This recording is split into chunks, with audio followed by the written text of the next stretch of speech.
Okay, hello folks. My name is Mark. My peoples, where you at? One thing that we're going to talk about today, in fact, the only thing we're going to talk about today, is the terrible reaction I'm seeing from the right-wing pundits and MAGA people about Tim Walz's son. So, I have not been watching the DNC convention.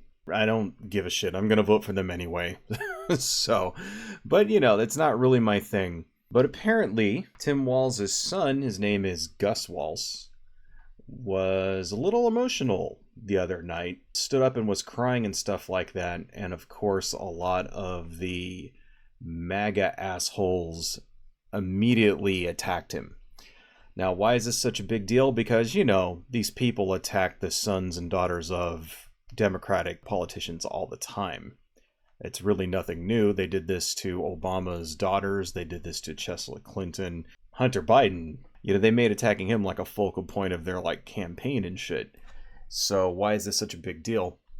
It's because Gus Walz is first off 17 years old, and it should be out of bounds to attack the teenage children of a candidate. Not like that's ever stopped the GOP to begin with. But also, he is neurodivergent. And I'm not exactly sure what exactly it is, whether he's just on the spectrum or what. And honestly, I don't really care to look it up because it doesn't matter. You shouldn't be attacking the children of politicians anyway. So the fact that both of these things are true just makes it that much more despicable, in my opinion. But when has something being utterly disgusting and despicable ever stopped any of the MAGA crowd from actually doing it? So, first person we want to talk about here is Ann Coulter. Ann Coulter is, of course, the worst piece of shit on earth. The most vile woman who has ever lived, next to Laura Loomer. Let's see, this is from actually Morgan Freeman, the actor. I follow him on Twitter, and he is responding to Ann Coulter. Talk about weird. Tim Walz's 17-year-old son breaks down in tears at his father's, etc. That was her attack. Now, of course, why is she using the word weird? Because she's trying to turn that back around on the Democrats. Because that is something that's gone viral. That was Tim Walz who actually started the weird thing. And it, of course, refers to the predilection of conservatives and Republicans passing laws about reproductive rights and what you can and can't do in the bedroom, who you are allowed to stick your penis into, stuff like that. They're very weird that they're obsessed with everybody else's genitals and what everybody else does in the privacy of their own homes. And I'm glad that that attack has finally landed. I'm glad that people are responding to that, which honestly, this is the kind of thing that they should have done in every election cycle in years past. And it seems really like the whole we go high when they go low shit is over with, finally. It finally seems like now Democrats have learned to fight back. When Republicans make fun of you, when they say stupid shit, when they make up lies, do the exact same fucking thing. The whole thing with Tim Walz fucking a couch is, it's a lie. It's a shitpost. It's a lie somebody made up, and no one is trying to claim that it's true, but it's stuck because it's the kind of thing he would do. It's the kind of thing that some weird sexually repressed dickhead would totally fucking do. That's the reason why it's so successful, is because it fits him so fucking well. That's what she's trying to do. She's trying to turn the weird thing back around. And it's failing, of course. Tim Walz actually had the best response ever himself to this particular attack. Papa Bear murders Scarecrow. Then this is, of course, Ann Coulter's little tweet and a response from Tim Walz. Talk about why your fiancés keep leaving you. Personal life. Ann Coulter has been engaged several times, but she's never been married and has no children. It's like, oh, someone call the cops. I got a murder to report. Here's another good response. This is from Wu-Tang is for the children. Hey, Ann Coulter, which one is weird? It is a running meme now that Donald Trump is somewhat handsy with his own daughter. Another good response, and this is probably the best response that I've seen so far here. This is from someone named Alex Cole. I've watched this 100 times. Let's listen to what this girl has to say. Her name is Booker Squared on TikTok. I'm reporting on the very last day of the Democratic National Convention here in Chicago, Illinois, and I feel like the entire week I've been very demure, very mindful, very cutesy, but ever since I saw Ann Coulter say this about Tim Walz' son who is disabled, I'm going to say fuck that shit. It's all out of the window. Man, fuck you, Ann. Don't nobody give a fuck about a woman who died 10 years ago and is decomposing and still dyes her hair with peroxide in the motherfucking sink. What the fuck do you know about raising children, okay? Childless monkey women for Trump. That's exactly what you are because you look like the Wicked Witch of the motherfucking West and need to throw water on your ass and make you melt. We are tired of this shit. And as Michelle Obama said earlier this week, we're no longer going high when y'all go low. We're going to drag your bitch ass to hell where your unseasoned succubus ass belongs. Fuck you. Oh, holy fucking shit. Ah. Damn. And like I said, I'm actually happy to see that people are sick of this shit. Fuck Ann Coulter. She deserves every single bit of ass chewing that she got. So apparently she took that tweet down. But here's another one. This is from a guy named Mike Crispy. This is from, actually, what is this from? WeGotThisCovered.com. And there was a tweet here from a guy named Mike Crispy. So Mike Crispy apparently took this tweet down, but you can still see it. Luckily, people got some screenshots of it. Tim Walz's stupid crying son isn't the flex the left thinks it is. You raised your kid to be a puffy beta male. Congrats. Does Barron Trump cry? Nope. Does he love his father? Of course. That's the types of values I want leading the country. Now, remember, Tim Walz's son is 17. He's also neurodivergent. And this guy's calling him puffy beta male. That's just fucked up. It's just disgusting and underhanded and fucked up. Like, who does this fucking guy think he is? Like, let's just pretend that there was nothing mentally wrong with Tim Walz's son, with Gary Walz. Let's just pretend that he was just a normal, neurotypical teenager like everybody else. That would still be out of line. That's still fucked up. Like, what is this guy, pissed at? Because the kid showed emotion? It's like, Barron Trump doesn't cry. Fuck you. The correct response to this is fuck you. I don't even know who the fuck Mike Crispy is. Apparently he's some, bootlicking Trump toady out there fucking sticking his tongue in between Donald Trump's fucking disgusting, spray-tanned ass cheeks. Most disgusting fucking people ever. He deleted that one because he must have realized that it makes him look like a huge fucking scumbag. Not before people actually got back to him. Here is another response from somebody. Defiant Dean Wade fan. Why'd you delete your tweet about Tim Walz's son? You called a 17-year-old kid with a learning disability and anxiety a puffy beta male. Why don't you stand on that? Piece of shit. This is Mike Crispy's response. I didn't have context. Then I did, and I corrected my mistake. What's so hard about this? You see that? It's like, oh yeah, forget it. Oh, I didn't have context. So, well, in what fucking context would that be acceptable? What fucking context ever is there to tweet something like that against a 17-year-old kid? This is the equivalent of saying, well, that sort of non-apology that Republicans give when they say shit like, oh, well, I'm sorry you got offended. What's so hard about it? You know what's hard about it? That you're a fucking dickhead. That's what's fucking hard about it. Okay? Fuck you. You deserved... Oh my god. I hope something really bad happens to Mike Crispy. I hope he's walking down his hallway and he stubs his toe and then falls over and gets a paper cut right in between the webbing of his finger and then accidentally dumps a bunch of lemon juice on it. At the same time. And then I hope someone pours sugar in his gas tank or something like that. Because fuck him, fuck everything about him. When is that acceptable? I didn't have context. If you had the proper context, you still would have tweeted something a little less disgusting, I guess. What a piece of shit. Here's another guy named Jay Weber. He is, of course, another giant fucking asshole. Looks like Jay Weber has also deleted his non-apology tweet after it started gaining traction nationally. Don't worry though, I grabbed screenshots. Feel free to share far and wide. Can't put the toothpaste back in the tube, big guy. Let me go ahead and like this one. Let's see what Jay Weber had to say. Sorry, but this is embarrassing for both father and son. If the Walzes represent today's American man, this country is screwed. Meet my son Gus. He's a blubbering bitch boy. His mother and I are very proud. Unfucking believable. You know, when Hillary Clinton said that these people were deplorables, it's like every day that goes by, they just prove more and more how correct she actually was.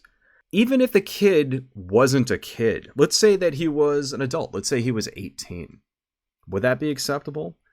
Even if he was 18 years old and also neurotypical, then it becomes okay to say that? Like, in what fucking universe is okay to call someone a blubbering bitch boy? The child of a politician. It's the most rage-inducing shit ever. And you know, that's the thing. That's why Jay Weber said this, because he wants to induce rage in people. Because these people are bullies. So you got to remember, right? They're bullies. They want to piss you off. They want to piss you off, and they want to make fun of you so that you give up, so that you don't go out and vote. The best way to fight back against Jay Weber is to make sure Donald Trump loses. Then he can sit there and flail around like a little blubbering bitch boy about how, oh, the commies are taking over. Yeah, whatever. Fuck you, Jay Weber, you giant piece of shit. This is Matt Walsh. He seemed to have understood that attacking the neurodivergent teenage son of a vice presidential candidate is a bad idea. Matt Walsh, yeah, attacking a kid for loving his dad is the dumbest move I've seen by right-wingers on this site in a while. Literally no benefit to it at all. Some people on our side have no ability to think strategically. Frustrating. You notice that he's objecting to it, though, on strategic grounds. Like, he doesn't actually care that his right-wing contemporaries are actually attacking the kid. He just knows that it makes them look bad. Like, he doesn't object to it because it's wrong and it's fucked up and it makes you look like an asshole and a decent person shouldn't do it. He doesn't give a fuck about that. He's just going, hey, you guys are going to make me look bad by doing this. So, I mean, at least he has a little bit of self-awareness to understand that it's wrong, but he's not even really saying it's wrong. He's just saying you look like an asshole. So, remember, Matt Walsh is still a giant piece of shit. Okay, Ben Shapiro, of course, actually said something positive. This is Ben Shapiro. This is really quite nice. See, even Ben Shapiro, who is otherwise a complete idiot in every other aspect of his life, even he understands that it's wrong to attack a teenage kid who is neurodivergent. Even he understands that, hey, a 17-year-old kid expressing emotion, expressing happiness, as a positive thing. So maybe Ben Shapiro is like a wormy little douchebag, but at least he understands like family dynamics. I guess you could say that. So whatever. The worst here, of course, is Laura Loomer, who is the worst person who has ever lived ever. She, in my opinion, is even more vile than Ann Coulter. This is from Raw Story. Oh my god, fuck you. What's the point of having a fucking ad blocker if it never fucking works? I smell desperation. Trump influencer vile attack on Tim Walz sparks outrage. Laura Loomer is right down here. Here it is. Okay. This is Laura Loomer's response, which she deleted this, so I couldn't go actually look up the actual tweet. But here's what she said. At the RNC, people were mocked for crying during President Trump's speech, but now the Democrats want you to think it's so wonderful how Tim Walz's son was crying last night. No thanks, I refuse to have empathy or give kindness to the party of division, lies, and despair. So, first off, nobody was mocking anyone at the RNC. Nobody was saying, oh, these people are crying, blah, blah, blah.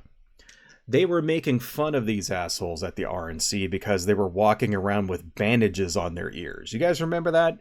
Because it happened like right after the assassination attempt on Trump, and a bunch of Republican idiots started putting like napkins and shit on their ears in solidarity with Donald Trump. And it's really funny because a week later, when Trump started walking around without the bandage, turns out that he barely had a scratch on his ear to begin with. It's like, it didn't even blow off a piece of his fucking ear, for crying out loud.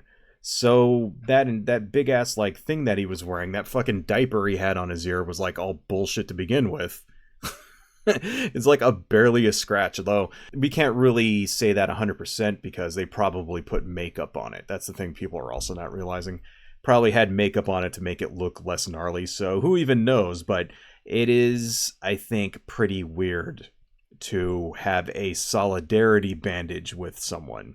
That's kind of funky. So that's what people are making fun of. That's the first fucking thing. Okay.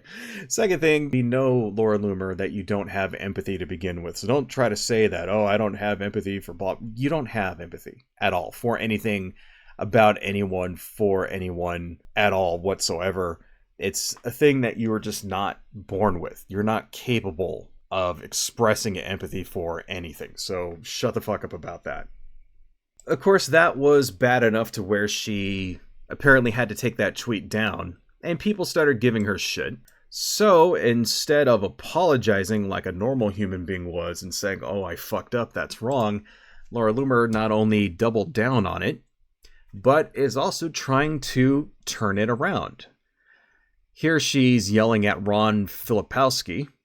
Remember when you attacked Barron Trump for adoring his father at Trump's rally? You seem to want to dish it out, but not swallow a dose of your own medicine. It's obvious that Walz's son is mentally challenged, and so we can all admit it probably isn't nice to pick on the mentally challenged. Well, why the fuck did you do it then? But let's not be hypocrites and pretend like you and the rest of the left didn't mock Barron Trump when he was at his own father's rally. There's plenty of screenshots. Remember when you insinuated that Barron Trump was autistic? I do. Let's stop pretending like the left has the moral high ground. Walt's son has more things to worry about aside from his disability. He has to worry about his father destroying our country with his communist policy. Walt's son is fair game, right? Isn't that what the left said about Barron Trump? If you're going to attack Barron Trump, we also dished it out to Governor Tim Walz's son. Barron Trump is an adult.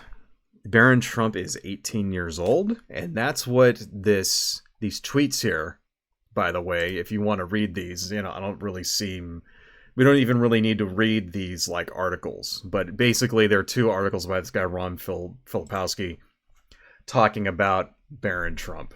And Barron Trump is 18 years old now, and the articles are about how the MAGA cult seems to be grooming him to take over for Donald Trump in the cult. It's like those two articles right there that she's referring to, written by Ron Filipowski. They allude to how the MAGA cult is sort of like adopting Barron because they know that Donald Trump is old and that within a decade he's going to be dead. And so they're going to move on to Barron. Like they're already sort of grooming him to take over for dear leader. That's what those articles are about. So no. And that's the other thing. He's an adult. I mean, if you want to say, hey, don't attack the adult children of politicians, I'm all for that. If you're going to go that route, then I think you have a lot of apologizing to do, Laura Loomer, to fucking Joe Biden's son, Hunter Biden. That you and the entire fucking GOP made a cottage industry out of attacking over the last 3 years. And let's not forget, the children of Democratic politicians have never been off limits, okay? Here is an article from 2014. GOP staffer to resign after slamming Obama girls. Now, we could read this if you want, but essentially, we don't really need to read this whole thing, but what happened? Elizabeth Lowton, who served as a communications director for Representative Stephen Fincher, criticized the two girls at a Facebook rant, which eventually went viral. And this is what she said. It's right here. She said this on Facebook. Act like being in the White House matters to you. Dress like you deserve respect. Not a spot at a bar. The fuck? Not a spot at a bar? Who the fuck even talks like that? And certainly don't make faces during televised public events. She also said that the Obama daughters, who largely stay out of the limelight, should show a little class. These are teenage girls in 2014. GOP rep fucking criticizing them, attacking them. And then if you want to talk about Barron Trump, well, here is Chesla Clinton defends Barron Trump's right to privacy. Leave him alone. We don't really need to read this either, but essentially, in so many words, Chesla Clinton was on TV and said, hey, Barron Trump is off limits. He's a kid. Now that he's 18, because this happened after he turned 18, by the way, that he deserves to be out of the public light just because he's a child of a politician. That's what Chesla Clinton said. So it looks to me that the Democrats are largely leaving Trump's kid out of everything. And even the victims of GOP bullying, like Chesla Clinton, are saying the same thing. So fuck you, Laura Loomer, and fuck Ann Coulter, and fuck Jay Weber, and fuck Mike Crispy, and fuck everyone else who made fun of this kid. And let's never forget, the reason why they did it is because they are assholes. This is who these people are. They're assholes. What did they see? They see a kid crying in joy. And what's their reaction? Is to instantly attack. Look at this beta male. Right? Look at this puffy beta male. That's their go-to reaction is, oh, we have to make fun of this kid for showing emotion, for daring to show emotion. It just really shows how just bankrupt, like morally bankrupt these people are. Not just intellectually bankrupt. We already knew that they were all intellectually bankrupt. We all knew that their policies fucking suck. And yeah, everything they do is just to personally enrich themselves and their class. We all knew that. But this really, I mean, attacks like this, I think really show how these people are just personally. It really demonstrates that they don't give a fuck about anyone. They don't care about anything. Just the whatever, like they have no filters. Just whatever vile shit they think up flies out of their mouths. Especially like somebody like Laura Loomer. Laura Loomer seems to be the worst out of all of them. She got famous by essentially bullying Islamic people, by like tweeting extreme Islamic, like Islamophobia and stuff like that. That's how she got famous in the first place. She realized people like it when she's a bitch and when she's like vile and spews hatred. So I can understand how she'll never fucking change. And this is what she does to fucking get famous. And it's just disgusting. It's like, let's never forget who these people actually are. And the best way to beat them, like I said earlier, the best way to beat these people is to vote. Vote so that they're irrelevant and powerless. So please, everybody, get out there and vote. Don't let these fucking people take over. Anyway, fuck Laura Loomer. That's all I got, folks. Everybody stay cool, and I will talk to you all later. Adios. Hello, folks. If you like what I do and you want to support the channel, please consider buying something from my Etsy shop, supporting me on Patreon, liking and subscribing, and checking me out across my social media links listed below. Thank you all so much, and see you next time.